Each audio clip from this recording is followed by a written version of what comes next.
Paano ko nakayanan ang depression?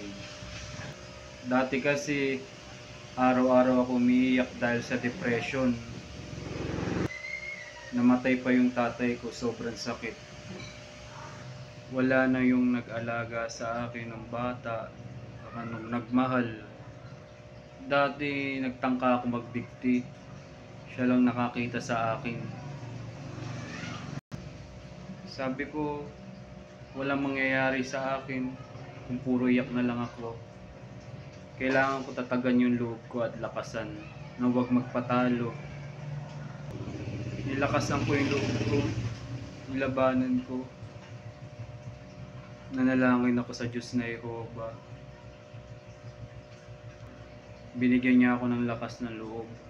Yung nagagawa ng panalangin ay lakas ng loob, kapayapaan ng kaisipan, at makakagawa ng tamang desisyon sa buhay. Ano mang pagsubok na dumating, kailangan kong maging matatag. Pag ako nawawalan ako ng pananampalataya, kahit saan ako tumingin, lahat yun nilikha ng Diyos na Jehovah. Lahat naglalaho, pero isa lang mananatili. Yung pag-ibig natin sa Diyos na Jehovah, sa kanyang puso. Salamat po, medyo kinakabahan pa ako. First time ko kasing mag-vlog ng ganito. Salamat po.